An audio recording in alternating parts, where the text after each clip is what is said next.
નમસ્કાર દર્શક મિત્રો, હું સોનલ ત્રિવેદી. સંપૂર્ણ ન્યૂઝમાં આપનું સ્વાગત છે. જોઈએ આજના મુખ્ય સમાચાર. એસટી ભાડાના વિરોધમાં પાલનપુરમાં થઈ ઝુંબેશ. મુસાફર માર્ગ ઉપર ભાવ વધારો ઝીંકનાર એસટી તંત્ર વિરુદ્ધ આંદોલન છેડવાનો લોકોએ દર્શાવ્યો મૂંઝાણ. પાલનપુર શહેર યુવા ભાજપ દ્વારા કરાઈ પૂર્વ વડાપ્રધાન અટલજીના જન્મદિનની ઉજવણી. અટલજીના જન્મદિને યુવા ભાજપે નારીગૃહના આશ્રિતોને કર્યું ગરમ વસ્ત્રોનું દાન. પાલનપુર તાલુકા શિક્ષકોની ગ્રાહક ધીરાણ મંડળીની ચૂંટણી યોજાઈ. સંચાલક મંડળની 15 બેઠક માટે 30 ઉમેદવારોએ આજમાવ્યું ભાગ્ય. આમ આદમી પાર્ટી બનાસકાંઠામાં ભ્રષ્ટાચાર નામના કચરાને કરશે સાફ. જિલ્લામાં મજબૂત સંગઠન બનાવવા તાલુકાવાઇઝ હાથ ધરાઈ સભ્ય નોંધણી ઝુંબેશ. સંપૂર્ણ ન્યૂઝ આપણી આંગળીના ટેરવે. ઇન્ટરનેટ ઉપર સંપૂર્ણ ન્યૂઝ જોવા લોગિન કરો www.youtube.com/સંપૂર્ણ ન્યૂઝ. જોઈએ સમાચારો વિગતવાર. ગુજરાત સરકારના એસટી નિગમે તાજેતરમાં બસ ભાડામાં 15% ભાવ વધારો કરી આમ પ્રજા ઉપર બોજ લાદ્યો છે, જેનો મુસાફર આલમમાં ભારે વિરોધ ઉઠવા પામ્યો છે. જોકે બળતણનો ભાવ વધારો અને એસટી તંત્રને નુકસાનમાંથી બહાર લાવવાના મુદ્દે એસટી તંત્રે બસ ભાડામાં 15%નો ભાવ વધારો કર્યો છે. જોકે ગુજરાતની પ્રજા હાલ મંદી અને મોંઘવારીનો સામનો કરી રહી છે, જે વચ્ચે એસટી ભાડાનો કમરતોડ ભાવ વધારો મુસાફરો માટે એક નવી આફત હોય એસટી ભાડાનો લોકો ઉગ્ર વિરોધ કરી રહ્યા છે.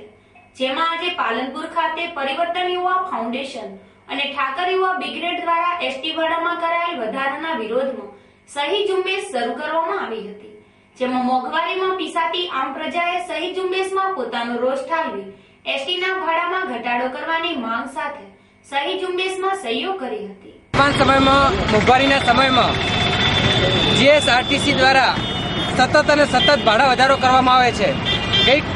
બે દિવસ પહેલા 15% કમરતોડ ભાડા વધારો કરવામાં આવ્યો છે, જે પ્રજા સહન કરી શકે તેમ નથી. એનું કોઈ કારણ નથી, કારણ કે વર્તમાન સમયમાં કોઈ ડીઝલની ભાવમાં પણ વધારો થયો નથી અને ગુજરાતની મોટાભાગની બસો સીએનજી છે. સીએનજીના ભાવ ઘટવા છતાં કયા કારણોસર એસટી બસમાં ભાડામાં વધારો થઈ રહ્યો છે? આ માટે અમે બધા મિત્રો યુવાન જાગૃત નાગરિકો દ્વારા પરિવર્તન યુવા ફાઉન્ડેશન અને ઠાકોર યુવા બ્રિગેડ દ્વારા આવનાર સમયમાં સરકાર દ્વારા આ બધા ભાડા પાછા પરત લેવામાં આવે એ માટે સહી ઝુંબેશ કરી છે. આવતીકાલે કલેક્ટર કચેરી આવેદનપત્ર આપશું અને તેમ છતાં પણ જો સરકાર નહીં માને તો અમે આરટીઆઈ બી માંગવાના છીએ અને આવનાર સમયમાં કોર્ટમાં પણ આ મુદ્દો પડકારીશું કે જે બી થઈ રહ્યું છે એ રોંગ છે, કોઈ કારણ વગર થઈ રહ્યું છે. એટલા માટે અમે આ સહી ઝુંબેશ દ્વારા સરકારને મેસેજ આપવા માંગીએ છીએ કે આ બધો ભાડા વધારો ખોટો છે, અયોગ્ય. જોકે એસટી ભાડાના વધારા સામે લડત ચલાવી રહેલ પરિવર્તન યુવા ફાઉન્ડેશન અને ઠાકોર યુવા બ્રિગેડના પ્રમુખે જણાવ્યું હતું કે ગુજરાતમાં મોટાભાગની બસો સીએનજીને આધારિત ચાલતી હોય, એસટી તંત્ર ડીઝલના ભાવ વધારાના નામે લોકોની લૂંટ ચલાવતી હોય. આ મામલે આવેદનપત્રની સાથે સાથે એસટી તંત્ર સામે લડત આપવા કોર્ટમાં ઘા નાખવાની ચીમકી ઉચ્ચારી હતી. આમ હાલના સમયમાં સળગતા પ્રશ્ન સમભાવ વધારા વચ્ચે એસટી તંત્રે ભાડામાં પણ વધારો કરતા આમ પ્રજામાં ઘેરા પ્રત્યાઘાત પડ્યા છે. ધાનેરા અગ્રવાલ 3 રસ્તા પાસે આવેલ રેલવે ઓવરબ્રિજ એકદમ સાંકડો અને હલકો છે. તેમજ આ ઓવરબ્રિજ વર્ષો જૂનો હોવાથી તે તૂટવાની પણ સંભાવના છે. અને ઓવરબ્રિજનો સળગતો પ્રશ્ન તો એ છે કે આ જગ્યા પર આખો દિવસ ટ્રાફિક જામ રહે છે. ત્યાં ઇમરજન્સી એમ્બ્યુલન્સ તેમજ મોટા મોટા નેતાઓ પણ કલાકો સુધી ટ્રાફિકમાં હેરાન થાય છે. આ બાબતની લોકોએ વારંવાર ગુજરાત સરકારને રજૂઆત કરી, પણ કોઈ ધ્યાન આપતા લોકોનો રોષ ભભૂકી ઉઠ્યો હતો અને લોકો રસ્તા ઉપર ઉતરી આવ્યા હતા અને જણાવ્યું હતું કે ટૂંક સમયમાં આ ઓવરબ્રિજ નવો ન બનાવવામાં આવે તો રસ્તો રોકોની ચીમકી ગામ લોકો તેમજ વાહન ચાલકો દ્વારા આપવામાં આવી હતી. ધાનેરાના આગેવાનોએ જણાવ્યું હતું કે આ ઓવરબ્રિજ વર્ષો જૂનો અને ભયજનક સાંકડો છે. તેના લીધે અમે સરકારને પુલ બનાવવાની રજૂઆત કરી હતી અને સરકાર દ્વારા આ પુલનું બે વાર ખાતમુહૂર્ત પણ કરવામાં આવ્યું હોવા છતાં હજુ સુધી આ પુલનું કામ ચાલુ કરવામાં નથી આવ્યું. આ પુલ ઉપર વારંવાર ટ્રાફિક જામ થાય છે, અકસ્માત પણ સર્જાય છે અને મહત્વની વાત તો એ છે કે જો કોઈ વ્યક્તિને ઇમરજન્સી દવાખાને લઈને જવો હોય તો ઇમરજન્સી વાહન પણ કલાકો સુધી ટ્રાફિકમાં ઊભું રહે છે. આખરે દર્દી મોતને ભેટે છે. તો ગામ લોકો તથા વાહન ચાલકો દ્વારા ચીમકી આપવામાં આવી હતી કે જો ટૂંક સમયમાં આ પુલ નવો બનાવવામાં ન આવે તો પુલ તોડી રસ્તા લોકોનો આંદોલન કરીશું। तकलीफ बहुत 2-2 घंटा पे इधर मुड़े रहना पड़ता है। और ये आप क्या कहना चाहते हैं इस पुल के लिए? यहाँ का पुल बंद कर दो, दूसरा बनाओ। दूसरा बनाने के लिए कितना बड़ा पुल बनाना चाहिए यहाँ पे? हाँ, बड़ा तो बनाना चाहिए, डबल गाड़ी मार के। એક ભારત શ્રેષ્ઠ ભારત સૂત્ર આપનાર દેશના પૂર્વ પ્રધાનમંત્રી અને કવિ હૃદય અટલ બિહારી વાજપેયીનું આજે 89માં જન્મદિનની ભાજપ દ્વારા દેશભરમાં ઉજવણી કરવામાં આવી હતી। પાલનપુર શહેર યુવા ભાજપે પણ આજે દેશના પૂર્વ વડાપ્રધાન અટલજીના 89ના જન્મદિનની ઉજવણી કરી હતી, જેમાં નારીગૃહ ખાતે આશ્રય મેળવી રહેલ ભૂલકાઓ અને મહિલાને ઠંડી સમયે રક્ષણ આપવા ગરમ કપડાનું વિતરણ કરવામાં આવ્યું હતું। પાલનપુરના નારીગૃહ ખાતે આજે બપોરે પાલનપુર શહેર યુવા ભાજપ દ્વારા નારીગૃહમાં ગરમ કપડા વિતરણ કરવાનો કાર્યક્રમ યોજવામાં આવ્યો હતો, જેમાં જિલ્લા યુવા ભાજપના મંત્રી હરેશભાઈ ચૌધરી, પાલનપુર પાલિકા પ્રમુખ હસમુખભાઈ પઢિયા, શહેર યુવા ભાજપ પ્રમુખ જસવંતસિંહ વાઘેલા, મંત્રી સાગર જાની સહિત ભાજપના હોદ્દેદારો અને કાર્યકરો મોટી સંખ્યામાં ઉપસ્થિત રહ્યા હતા। ભાજપ આગેવાનોના વરદ હસ્તે નારીગૃહમાં આશ્રય મેળવી રહેલ નાના ભૂલકાઓ અને મહિલાઓને ઠંડી સામે સુરક્ષા કવચ પૂરું પાડવા માટે ગરમ વસ્ત્રો અને બિસ્કિટનું વિતરણ કરવામાં આવ્યું હતું। આમ સેવાકીય પ્રવૃત્તિમાં અગ્રેસર રહેતા પાલનપુર શહેર યુવા ભાજપે આજે અટલજીના જન્મદિનની ઉજવણી પણ નારીગૃહના આશ્રિતોને મદદરૂપ બનીને કરી હતી। આજે 25 ડિસેમ્બર એટલે અટલ વાજપેયીનો જન્મદિવસ, એ નિમિત્તે પાલનપુર શહેર યુવા ભાજપ દ્વારા અહીંયા નારી સંરક્ષણ કેન્દ્રમાં જે અનાથ બાળકો અને જે બહેનો છે તેમને સ્વેટર અને બિસ્કિટ વિતરણનો આજે અમે કાર્યક્રમ રાખેલો હતો। અમારા અટલ બિહારી વાજપેયી એક યોગ્ય વડાપ્રધાન તરીકે એમ કે ભારતમાં સાબિત થયેલા છે, તે તેમનો સાચા અર્થમાં જન્મદિવસ ઉજવાય તે હેતુથી અમે અહીંયા જે બાળકોને ખરેખર શિયાળાની સિઝનમાં જરૂરિયાત છે એવી વસ્તુઓ તેમને પૂરી પાડી અને એક અમારું શહેર યુવા ભાજપ દ્વારા એક ભગીરથ કામ કરવાનો પ્રયાસ કરેલ છે।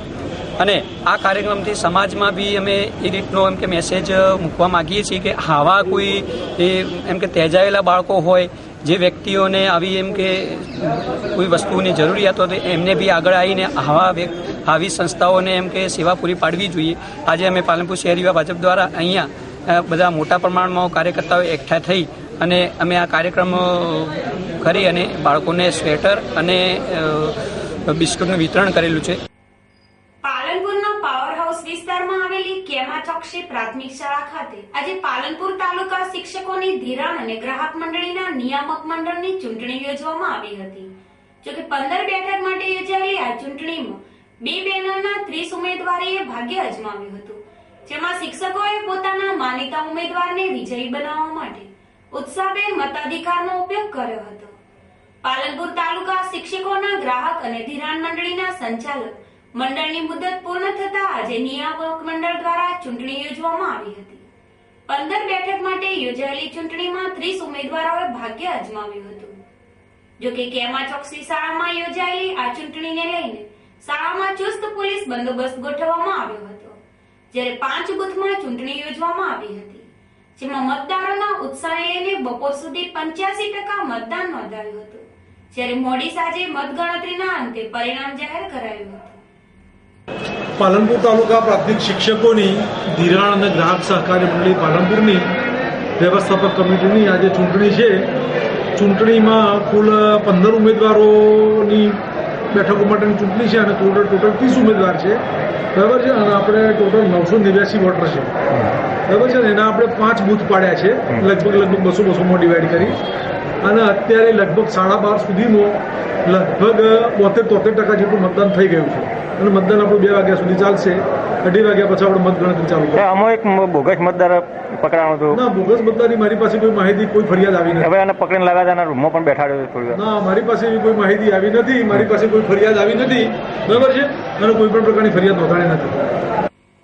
પાલનપુરમાં તસ્કરોએ એક બંધ મકાનને નિશાન બનાવી તેમાંથી 4 લાખના મુદ્દામાલની ચોરી કરી પલાયન થઈ જતા ભારે ચકચાર મચી જવા પામી છે। આ બનાવની વિગત જોઈએ તો ડેરી રોડ ઉપર આવેલ વીરકૃપા સોસાયટીમાં રહેતા નિવૃત્ત શિક્ષિકા રીનાબેન બાલશંકરભાઈ જોશી 2 દિવસ અમદાવાદ ગયા હોય તેમના બંધ મકાનનો લાભ ઉઠાવી ગત રાત્રિના સમયે તસ્કરોએ આ મકાનને ચોરી માટે નિશાન બનાવ્યું હતું, જેમાં મકાન પાછળ આવેલ બાથરૂમની જાળી તોડી તસ્કરો મકાનમાં ઘૂસ્યા હતા, જે તિજોરીમાં રહેલ સોના ચાંદીના દાગીના તેમજ રોકડ રકમ મળે આશરે રૂપિયા 3 થી 4 લાખના મુદ્દામાલની ચોરી કરી પલાયન થઈ ગયા હતા. હું 2 દિવસથી બારગામથી મારા બાબાને મળવા અમદાવાદ ગયેલી હતી. કાલે મંગળવારે સાંજે આવી અને ઘરમાં જોયું અચિંતા તો તિજોરી ખુલ્લી પડી હતી, એટલે મને શક ગયો. એટલે પાછું કબાટ બરાબર ખોલ્યું તો કોઈ વસ્તુ અંદર નથી, અને થોડી વાર પછી જોયું તો બધા એ લોકો ખાલી ખોખા મૂકીને જતા રહેલા હતા. એટલે એકદમ મને આઘાત લાગ્યો. કેટલા મુદ્દામાલ? 4 લાખનો હશે 3. જોકે અમદાવાદ ગયેલ મકાન માલિક રીનાબેન જોશી આજે પોતાના ઘરે આવતા તેમના મકાનમાં ચોરી થઈ હોવાનું માલુમ પડ્યું હતું, જેને લઈ તેઓ ભાગી પડ્યા હતા અને આ મામલે પોલીસને જાણ કરી હતી, જેને લઈ પોલીસે SFL ની મદદથી આ ઘરફોડ ચોરીની તપાસ હાથ ધરી છે. જોકે બનાસકાંઠામાં ઠંડીની સાથે સાથે તસ્કરો પણ જામી રહ્યા છે, જેમાં એક બંધ મકાનમાંથી 4 લાખના મુદ્દામાલની ચોરી થતા લોકો ભયભીત થઈ ઉઠ્યા છે. ત્યારે શહેરીજનોના જાનમાલની રક્ષા માટે નિષ્ફળ પોલીસ તંત્ર સજાગ બની નાઇટ પેટ્રોલિંગ સઘન બનાવે તે જરૂરી છે. ધાનેરાનો ગંજ રોડ એટલે ટ્રાફિક જામનો રસ્તો. જો આ રસ્તા ઉપર કોઈએ જવું હોય તો 1 કલાક બાદ બહાર ન હોય. ધાનેરાના ગંજ રોડ ઉપર દુકાનદારો દ્વારા પોતાનો સામાન રોડ ઉપર ગોઠવી રોડ ઉપર ટ્રાફિક જામ થાય છે.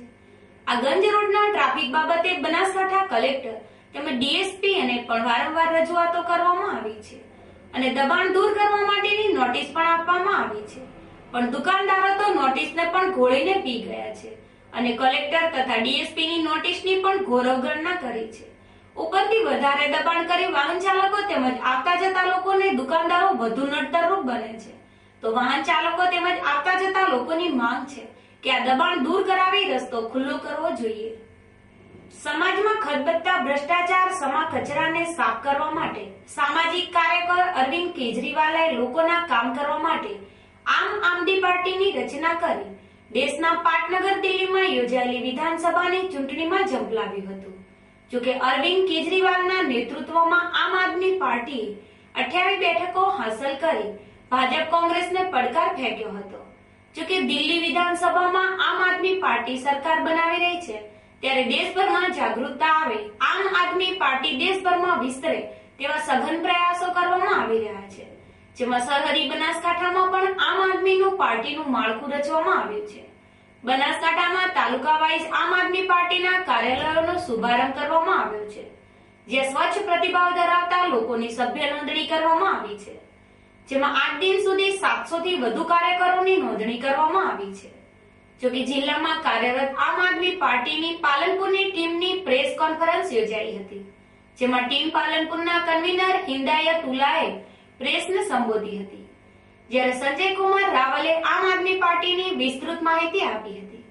તેમણે પત્રકારોને જણાવ્યું હતું કે આગામી લોકસભાની ચૂંટણીમાં આમ આદમી પાર્ટી ઉમેદવારી નોંધાવશે, તેમજ શહેરમાં મજબૂત સંગઠન બનાવવા માટે તાલુકા વાઇઝ સભ્ય નોંધણી, સફાઈ ઝુંબેશ વગેરે કામો કરવામાં આવશે. દિલ્હી વિધાનસભાની જે ચૂંટણી છે એમાં મળેલી સફળતાને અનુસંધાને અહીંયા ગુજરાતની અંદર પણ લોકસભાની જે ચૂંટણી આવી રહી છે એની તૈયારી રૂપે આપણે અહીંયા ડિસ્ટ્રિક્ટ વાઇઝ બધી સંકુલોમાં આમ આદમી પાર્ટીના કાર્યાલય અને એ પાર્ટી માટે વર્ક કરવાની તૈયારી કરી નાખી છે, જેમાં જાન્યુઆરીમાં અલગ અલગ ફંક્શનો થશે, જે ઝાડુ યાત્રા જે છે એ રીતના કાર્યક્રમો કરવાના છે અને આ પાર્ટીની અંદર મેમ્બરશીપની જે કાર્યવાહી એ પણ આપણે ચાલુ કરી દીધેલી છે અને એના માટે પણ જાહેરમાં પ્રોગ્રામ કરવામાં આવશે અને શપથવિધિનો પણ એક પ્રોગ્રામ છે. જે શપથવિધિ જ્યારે પણ અરવિંદ કેજરીવાલની થવાની છે સરની, ત્યારે એક પાલનપુરનો ગંદામાં ગંદો જે વિસ્તાર હોય એની સફાઈ કરી અને આપણે એની ઉજવણી રૂપે ઉજવવાના છીએ. પાલનપુરમાં સત્તાવાર રીતે આમ આદમી પાર્ટીની પહેલી પ્રેસ કોન્ફરન્સ છે. આ કરવા પાછળનો હેતુ એ જ છે કે આવનાર લોકસભાની જે ચૂંટણી થવાની છે એ વખતની બેઝિક તૈયારીઓ અમે લોકો શરૂ કરી દીધી છે અને એ કરતાં પણ મહત્વનું, કોઈ પણ પ્રકારના ભ્રષ્ટાચાર, તમારી પાસે કોઈ પૈસા માંગતું હોય એવી કોઈ જગ્યાએ તમે હેરાન થતા હોય તો અમે અમારી શરૂઆત ત્યાંથી કરીએ છીએ કે તમે અમારી પાસે લિખિતમાં રજૂઆત લઈને આવો, અમે વગર પૈસે તમને આ કામ કરી આપવાની બાંહેધરી આપીએ છીએ. સભ્યોની નોંધણી કરવાનું શરૂ કરી દીધું છે જે લોકોને સભ્ય બનવું હોય અહીંયા મૂવી વર્લ્ડ કોમ્પ્લેક્સમાં એની ઓફિસ છે ત્યાં આવીને સભ્ય બને અને 2 મહિનામાં મેક્સિમમ 15 થી 20,000 સભ્યો બને એવી અમારી મુહિમમાં તમે બધા જોડાઓ. અને બંને પાર્ટી કોંગ્રેસ અને ભાજપને પણ નવેસરથી વિચારવું પડે એવી સરસ મજાની વાત, પ્રમાણિકતાની વાત, ભ્રષ્ટાચાર મુક્ત રાજકારણની વાત, લોકોની મદદ કરવાની વાત, આવી બધી સરસ ભાવના લઈ અને આખું યુથ કેજરીવાલજીની સાથે છે. અને બનાસકાંઠામાં પણ અત્યારે પાલનપુરમાં 700 સભ્યો આ 2-3 દિવસમાં નોંધાઈ ગયા છે. તમામ તાલુકામાં એની ઓફિસો શરૂ થઈ ગઈ છે. તો આપ સૌને મારી નમ્ર વિનંતી છે કે બહુ મોટી સંખ્યામાં જે લોકો ઈમાનદારીને ચાહે છે, પ્રમાણિકતાને ચાહે છે, એ લોકો આમાં જોડાય. અને આ મુહિમ, આ કોઈ લડાઈ, આ કોઈ રાજકારણની કે સત્તાની લડાઈ નથી, પણ દેશ ભ્રષ્ટાચાર મુક્ત બને, દરેક માણસ પાસે એક દિશા મળે, આવા સરસ વિચારો લઈને અમે આવ્યા છીએ. એને તમે બધા વધાવી લો આવી આશા છે. આ પ્રેસ કોન્ફરન્સ કરી છે અને લોકો આને ખૂબ પ્રતિસાદ આપે. જોકે આઝાદીની બીજી લડત સમાન આ અભિયાનમાં દેશને ભ્રષ્ટાચાર મુક્ત દેશ બનાવવા માટે આમ આદમી પાર્ટી નગરપાલિકાથી સંસદ સુધીની ચૂંટણીમાં પોતાની ઉમેદવારી નોંધાવશે. ફરી એક નજર આજના મુખ્ય સમાચાર ઉપર. એસટી ભાડાના વિરોધમાં પાલનપુરમાં થઈ ઝુંબેશ. મુસાફર વર્ગ ઉપર ભાવ વધારો ચીંધનાર એસટી તંત્ર વિરુદ્ધ આંદોલન છેડવાનો લોકોએ દર્શાવ્યો મિજાજ. પાલનપુર શહેર યુવા ભાજપ દ્વારા કરાઈ પૂર્વ વડાપ્રધાન અટલજીના જન્મદિનની ઉજવણી. અટલજીના જન્મદિને યુવા ભાજપે નારીગુણના આશ્રિતોને કર્યું ગરમ વસ્ત્રોનું દાન. પાલનપુર તાલુકા શિક્ષકોની ગ્રાહક વિધાન મંડળીની ચૂંટણી યોજાઈ. સંચાલક મંડળની 15 બેઠક માટે 30 ઉમેદવારોએ આજમાવ્યું ભાગ્ય. આમ આદમી પાર્ટી બનાસકાંઠામાં ભ્રષ્ટાચાર નામના કચરાને કરશે સાફ. જિલ્લામાં મજબૂત સંગઠન બનાવવા તાલુકાવાઇઝ હાથ ધરાઈ સભ્ય નોંધણી ઝુંબેશ. આ હતા અત્યાર સુધીના સમાચાર. વધુ સમાચાર સાથે ફરી મળીશું. નમસ્કાર.